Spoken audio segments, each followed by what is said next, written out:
All right, so we camped out at off of Mittry Lake, which is a little bit north of Yuma last night.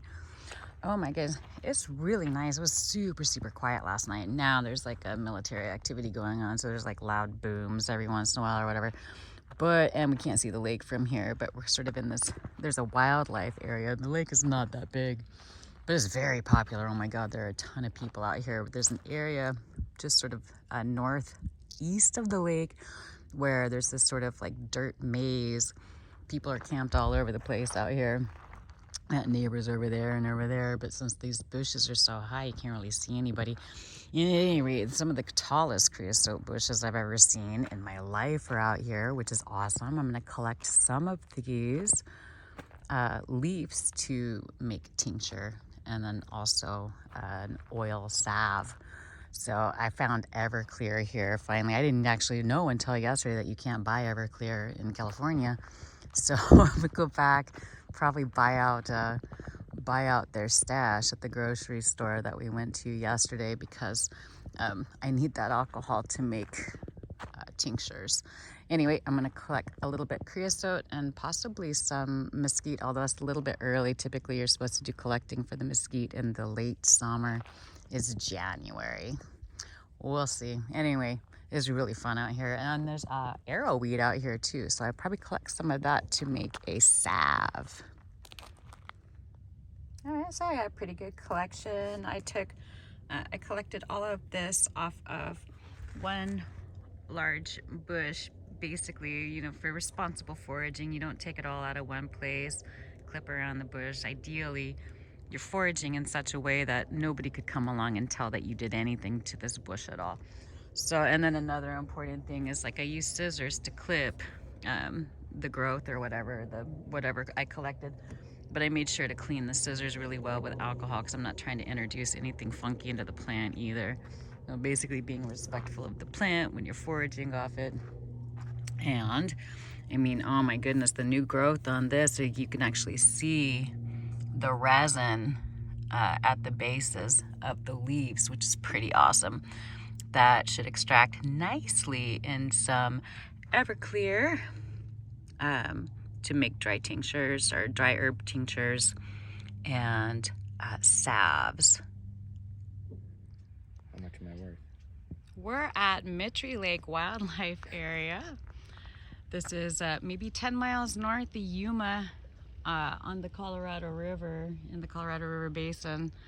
Sort of the last place where they spread out irrigation before it goes into what used to be the Delta, but as we know, the Colorado River does not make it quite into the Gulf of Mexico anymore. It hasn't for some time. Maybe with all these rains, it'll help it out a little bit, but you know, the West has had super drought for like 20, 25 years now, so even though we're having some crazy storms out here, it's probably not gonna entirely fix the problem. But this lake is actually a little bit higher than normal. You can actually see on the foliage across the lake where the water typically can get up to. It's definitely low now, but this is a popular place for people to come out. There's boat ramps here. There's camping all over the place, free camping, and you just sort of have to find your way around. It is a very busy, popular place, especially in the winter with all the snowbirds down here basically living. So don't anticipate that even though it's not the weekend anymore, you're gonna have an easier time finding a space, because during the winter season, that's probably not the case. At any rate, short shot from Yuma, you wouldn't even know that Yuma was nearby if you took away all of the bombing noises happening on the marine bases right around here. Yuma Proving Ground is super close. And then there's also an installation just east of us here off the lake near Laguna Dam. At any rate, gorgeous area and place, and oh my goodness, last evening I wish I'd got out and taken some video then, because there was definitely a lot more hot avian action occurring last evening. Right now it's pretty chill. And from here we're gonna go down to Los Algodones, which is a famous town for dental work for Americans who can't afford to get their teeth fixed here. We're not going for that, we're going for tacos and spices, and if I can find some aguardiente, I'm picking some of that up too.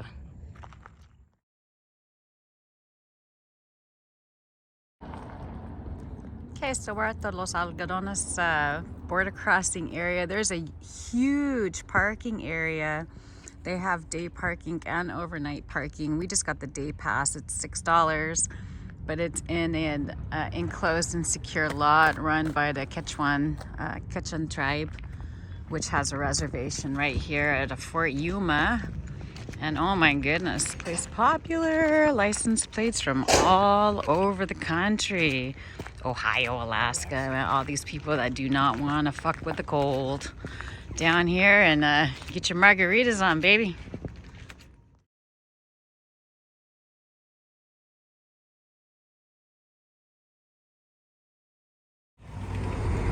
Alright, we're in Mexico. So of course there's a blonde chick selling white teeth. Check out this side, we're in Snowbird's Alley. They know who they're catering to. Look at this shit. 242 dentist options and 9 restaurants. Oh my goodness. Apparently optic is becoming a big thing now here as well. We ate at La Mosca Tacos just here off the Snowbird Alley. They have roasting chickens out front. It was delicious. We had 6 tacos, a Coke, Mexican Coke, and a bottle of water. $15. And prices here are more expensive than virtually any other city. Probably in Mexico, border towns are always more expensive, but still, that's pretty damn inexpensive. Anyway, we were just gonna wander around a little bit, see what we see. Viva Mexico.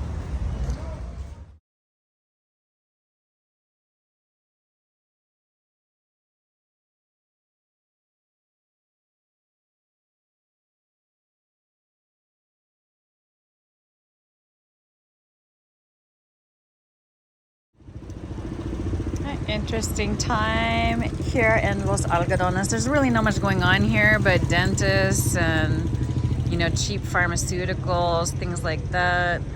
But, you know, it's kind of fun to just jump the border and like go have tacos, which we did, and then hit the pharmacia. I was trying to get some antibiotics, but the pharmacia we went into wouldn't give them to me. They said you need a prescription, but I guess in most of them you can get them. I was like, I'm not in that much of a rush. It's no big deal. And then they'll hit the little mini market to get some Mexican vanilla beans. Whole ones, oh my God, is more expensive than cocaine, it seems like. I don't know, I haven't bought cocaine, so I'm just guessing. Anyway, this is the line to get back in on foot. Jeeps, getting in by car is a lot faster, so we just kind of hang out and wait like sitting ducks, waiting to, with the street sellers, just like picking off fish in a barrel over here.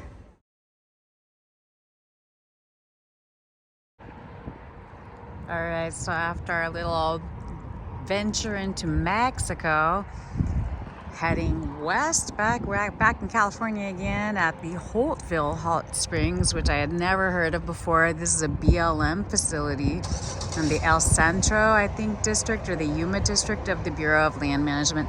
There is camping nearby here, or I guess you can camp across the road. Doesn't look like a whole lot of privacy going on there. But we just came to take a little quick bath. Recon has never been in a hot spring before, so gotta break his hot spring cherry right here next to Interstate 8.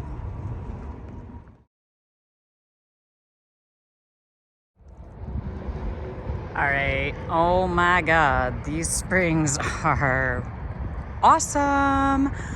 They're free. The BLM shitter is actually extremely clean, and there's toilet paper in this one, which is super handy.